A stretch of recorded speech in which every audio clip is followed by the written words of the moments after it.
أعوذ بالله من الشيطان الرجيم بسم الله الرحمن الرحيم ومثل الذين ينفقون أموالهم ابتغاء مرضات الله وتثبيتا من أنفسهم আল্লাহ রাব্বুল আলামিন বলেন, বান্দারা, তোমরা যারা আমি আল্লাহ রাব্বুল আলামিনের সন্তুষ্ট হাসিলের উদ্দেশ্যে নিজের কষ্টার্জিত সম্পদকে আল্লাহর রাস্তায় নির্দ্বিধায় দান করে দাও। এই দান করার পিছনে মানুষ তোমাকে দানবীর বলুক, মানুষ তোমাকে ভালো বলুক, দানশীল বলুক, আল্লাহওয়ালা বলুক, এভাবের কোনো খেতাব পাওয়ার উদ্দেশ্য নয়, তো বরং তোমার কষ্টার্জিত এই সম্পদগুলি আল্লাহ রাব্বুল আলামিনের ভালোবাসা পাওয়ার জন্য যারা দান সদকা করো এবং যাদের হৃদয়কে আল্লাহ রাব্বুল আলামিনের ভালোবাসা দিয়া ভরে রাখার জন্য যারা দান সদকা করো, আল্লাহ রাব্বুল আলামিন বলেন তাদের উদাহরণ হলো কামাসালি জান্নাতিম বিরবওয়া। তাদের এই উদাহরণ হলো কামাসালি জান্নাতিম বিরবওয়া, তাদের উদাহরণ হলো উঁচু ভূমির ন্যায়। উঁচু ভূমিটা কৃষি কাজের ক্ষেত্রে এতটা উপযোগী যে সেখানে বৃষ্টি বেশি হলেও কৃষি কাজ দ্বিগুণ হবে, সামান্য হলেও সেখানে কৃষি কাজ করা যায়। আল্লাহ রাব্বুল আলামিন এমন এক উঁচু ভূমির সাথে তুলনা দিয়েছে যারা একমাত্র আল্লাহ রাব্বুল আলামিনের জন্য দান সাদকা করে, আল্লাহ রাব্বুল আলামিনের জন্যই তারা সমস্ত ইবাদত বন্দেগিরি করে। আল্লাহ বলেন আসাবাহা ওয়াবিলুম ফাআতাত উকুলাহা দিফাইন।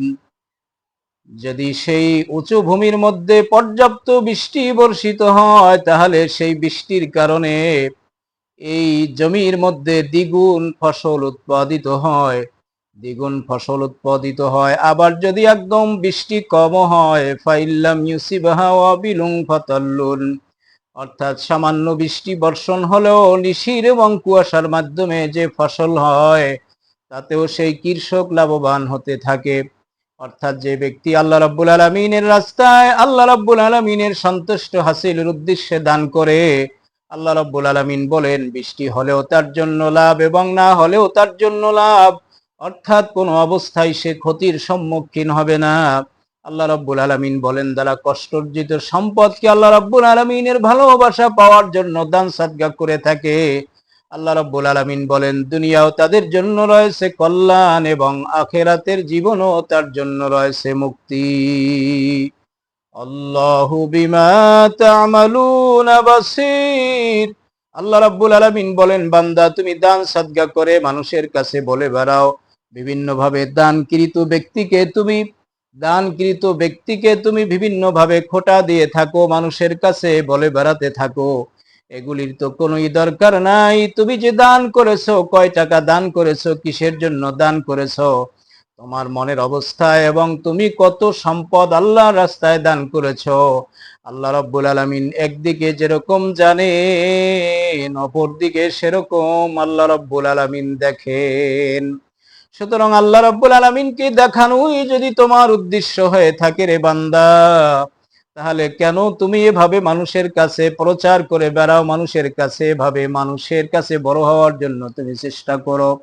এর চাইতে তোমার উদ্দেশ্য যদি এমনটা হয় আমি যে দান করেছি দানের বিনিময় দুনিয়ার কোনো সুনাম সুখ্যাতি আমি চাই না, আমি চাই আল্লাহ রাব্বুল আলামিনের সন্তুষ্ট, তাহলে আল্লাহ রাব্বুল আলামিন খুশি হয়ে তোমাকে নামকামের ব্যবস্থাও করে দিবেন এবং পরকালে দানের উসিলায় আল্লাহ তাআলা তোমাকে নাজাত দিয়া স্থায়ীভাবে জান্নাতের মালিক বানাইয়া দিবে।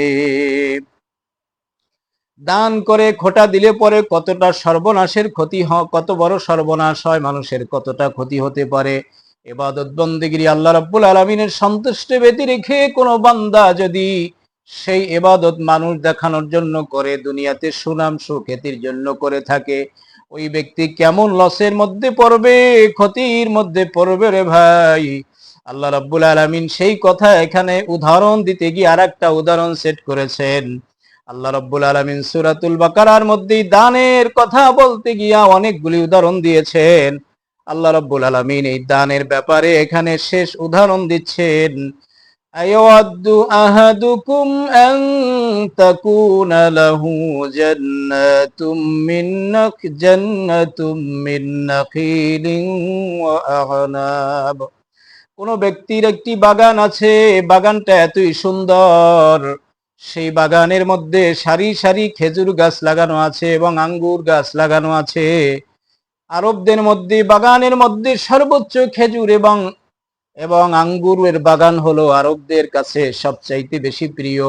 আল্লাহ রাব্বুল আলামিন অন্যান্য বাগানের কথা, গাছের কথা এখানে বুঝিয়েছেন, কিন্তু বিশেষ করে খেজুর এবং আঙ্গুরের কথা বলে বাগানের গুরুত্ব এবং তার চাহিদা এবং তার মূল্যকে বাড়ায় দিয়েছেন। বাগানটা এত সুন্দর, তাজরি মিন তাহতিহাল আনহার। আরব দেশে সাধারণত পানি পাওয়া যায় না, সাধারণত পানির অভাবে তারা কৃষি কাজ ফলাতে ব্যর্থ হয়, কিন্তু বাগানটা এমন যে খেজুর গাছে ভরা, আঙ্গুর গাছে ভরা, এবং বাগানের ফাঁকে ফাঁকে এবং নহর জারি করা, এভাবে নহর জারি আছে, পানির ব্যবস্থা আছে, যার কারণে সে অধিক পরিমাণে ফসল হতে থাকে। এমন একটি অবস্থার কথা আল্লাহ রাব্বুল আলামিন বলেছেন, লাহু ফিহা মিন কুল্লিস সামারাত। এই সুসেবিত পানি থাকার কারণে প্রত্যেক ফল ফলাদি ওই বাগানের ভিতরে আছে। ওয়াসাবাহুল কিবারু ওয়া লাহু যুররিয়াতুন দুআফা। আল্লাহ রাব্বুল আলামিন বলেন, এমন একটি অবস্থায় এই বাগান তার মালিকাধীন হয়েছে, যেই অবস্থায় তিনি নিজেও বৃদ্ধ হয়ে গেছে এবং তার সন্তানেরাও দুর্বল হয়ে গিয়েছে। না তার সন্তানেরা কামাই বাণিজ্য করতে পারে, না সে বর্ষের ভারে নিজেও কামাই বাণিজ্য করতে পারে। তার আয় রোজগারের একমাত্র অবলম্বন হলো এই বাগানটি। বাগানটি দিয়েই তার পরিবার পরিজন চলতেছে, রিজিকের ব্যবস্থা হচ্ছে। এমন একটি অবস্থার কথা আল্লাহ রাব্বুল আলামিন জানিয়েছেন, যে অবস্থায় বাগানটাই তার একমাত্র চলার অবলম্বন। তার সন্তানেরা কামাই রুজি করতে পারে না, নিজেরা কামাই বাণিজ্য করতে পারে না, এই বাগানের ফল বিক্রি করে তার সংসার পরিচালিত হচ্ছে। কিন্তু হঠাৎ করে ফাআসাবাহা ইয়াসারুন ফীহি নারুন ফাহতারাকাত। আল্লাহ রাব্বুল আলামিন বলেন, এই মুমূর্ষু এবং কঠিন দুরবস্থার মধ্যে এই বাগানটাই তার একমাত্র অবলম্বন, কিন্তু হঠাৎ করে একটি আগুনের ঝড় এসে সমস্ত বাগানকে যদি পুড়িয়ে দেয়, তাহলে ওই ব্যক্তি যেরকম অসহায় হয়ে যাবে, তার সংসার পরিচালনা করার জন্য আর কোনো অবলম্বন অবশিষ্ট থাকবে না। তার পরিবার পরিজন চালাবার জন্য তাকে কষ্টের মধ্যে পড়ে যেতে হবে। এই অবস্থাতে একটি বাগান নষ্ট হয়ে যাওয়াটা বান্দার জন্য যতটা ক্ষতিকর, ওই কোনো বান্দা যদি আল্লাহ রাব্বুল আলামিনের সন্তুষ্ট ব্যতি রেখে মানুষের সন্তুষ্ট করার জন্য, সুনাম সুখ্যাতি মানুষের চারদিকে ছড়িয়ে দেওয়ার জন্য সে দান করে, এই বাগানটি পুড়ে যাওয়ার কারণে বৃদ্ধ ব্যক্তি যতটা ক্ষতির ভিতরে পড়ে যাবে, কোনো ব্যক্তি যদি আল্লাহকে ব্যতি রেখে দুনিয়ার মানুষের নামকামের জন্য ইবাদত করে, পক্ষান্তরে সে একই ক্ষতির মধ্যে পড়ে যাবে। আল্লাহ রাব্বুল আলামিন বলেন, কাযালিকা ইউবাইয়িনুল্লাহু লাকুমুল আয়াতি লাআল্লাকুম তাতাফাক্কারুন। আল্লাহ রাব্বুল আলামিন বলেন, আমি এই জন্য মানুষদেরকে উদাহরণ দিয়া বুঝাতে চাই, যাতে করে বান্দা সুন্দর করে ভালো করে বুঝে নিতে পারে যে আমি যদি আল্লাহ রাব্বুল আলামিনের সন্তুষ্টি ব্যতি রেখে আমার ইবাদত বন্দেগী গুলোকে মানুষকে দেখানোর জন্য, সুনাম শেখাইতে অর্জন করার জন্য যদি আমি দান সদকা অথবা অন্যান্য ইবাদত বন্দেগী করি, তাহলে আমার কেমনটা ক্ষতি হতে পারে আল্লাহ তাআলা বাগানের সাথে উদাহরণ দিয়া বান্দাকে বুঝিয়েছেন। আর এজন্যই বুঝিয়েছেন, কাযালিকা ইউবাইয়িনুল্লাহু লাকুমুল আয়াতি লাআল্লাকুম তাতাফাক্কারুন।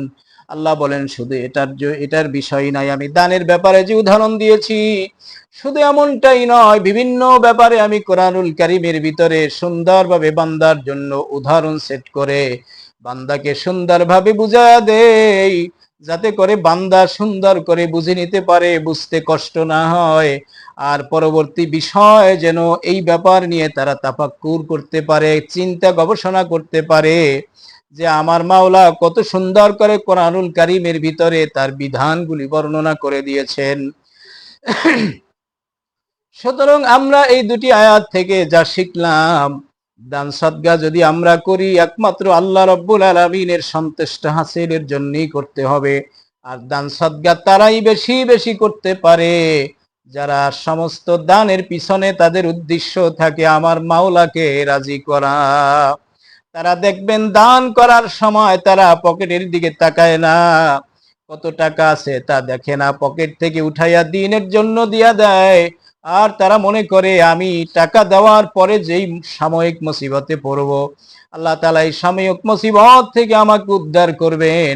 আর আমি দান সদকা না করার কারণে যদি আমি জাহান্নামী হয়ে যাই, চিরস্থায়ী এমন সমস্যা আমার উপরে চেপে আসবে যেই সমস্যা আর কোনো দিন সমাধান হবে না। আবু বকর রাদিয়াল্লাহু তাআলা আনহু আল্লাহর জন্য দান করেছেন। দান করতে করতে তিনি ছিলেন আরবের শ্রেষ্ঠ অন্যতম ধনী। এই ধনী ব্যক্তি হওয়ার পরেও আল্লাহ রাব্বুল আলামিনের সন্তুষ্টি হাসিলের উদ্দেশ্যে বিভিন্ন খাতে ইসলামের জন্য দান করতে করতে তার অবস্থা এমন হয়ে যায় যে বলা হয়েছে আবু বকর রাদিয়াল্লাহু তাআলা আনহু বাড়িতে গিয়ে নিজের পরনের কাপড় খুলে তার স্ত্রীর পরনের পরিধেয় কাপড় চোপড় দিয়া নিজেরা খেজুর পাতার চাটাই পরিয়া তারা এরকম আল্লাহ তারা দিন অতিপাত করতো। আল্লাহ রাব্বুল আলামিনের কাছে এতটাই ভালো লেগেছে, আল্লাহ রাব্বুল আলামিন আবু বকর রাদিয়াল্লাহু তাআলা আনহু সম্পর্কে আয়াত নাজিল করেছেন যে আবু বকর রাদিয়াল্লাহু মা লি আহাদিন ইনদাহু মিন নি'মাতিন তুজজা ইল্লা ইবতিগা ওয়াজহি রাব্বিহিল আ'লা ওয়ালা সাউফা ইয়ারদা।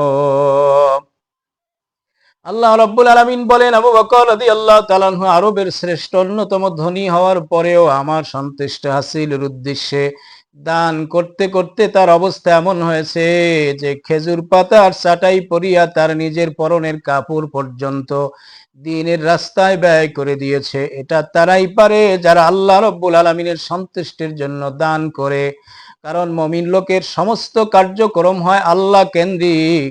তারা যে সমস্ত কাজকর্ম করে তারা দুনিয়ার সফলতার বিনিময় চায় না, তারা চায় এর বিনিময় নিয়ে আল্লাহ তাদেরকে মাফ করে দেন। আল্লাহ রাব্বুল আলামিন সেই মুমিনের সিফাত আমরা যাতে অর্জন করতে পারি, আল্লাহ রাব্বুল আলামিন এই পরস্পর 265 এবং 66 নং আয়াতে আমাদেরকে আল্লাহর রাহে একনিষ্ঠভাবে আল্লাহর জন্য দান করতে বলা হয়েছে। কোন ক্রমে যদি শয়তানের ওয়াসওয়াসায় আমরা দানগুলোকে আল্লাহর সন্তুষ্টির উদ্দেশ্যে যদি না করি, তাহলে আমাদের কতটা ক্ষতি হতে পারে সেই ক্ষতির উদাহরণ দিয়া আল্লাহ রাব্বুল আলামিন এখানে আমাদেরকে বুঝিয়েছেন। সুতরাং আমরা অবশ্যই আশা করি এই দুটি আয়াত থেকে আমরা বুঝতে পেরেছি দান যদি করি তাহলে আল্লাহ রাব্বুল আলামিনের সন্তুষ্টির জন্য করব, নামাজ যদি পড়ি আল্লাহর জন্য পড়ব, হজ যদি করি আল্লাহর জন্য করব, যাকাত যদি দেই আল্লাহর জন্য দিব। এক কথায় দুনিয়ার সমস্ত ইবাদত বন্দেগিরি যা কিছু করব সব কিছু একমাত্র আল্লাহ রাব্বুল আলামিনের সন্তুষ্টির জন্য করব। আল্লাহ রাব্বুল আলামিন আমাদেরকে ক্ষুদ্র আলোচনার উপরে আমল করে ইসলামী জিন্দেগানি বসর করে কবরে যাওয়ার মতো তৌফিক দান করেন। সুবহানাকাল্লাহুম্মা বিহামদিকা আশহাদু আল্লা ইলাহা ইল্লা আনতা আস্তাগফিরুকা ওয়া আতুবু ইলাইক।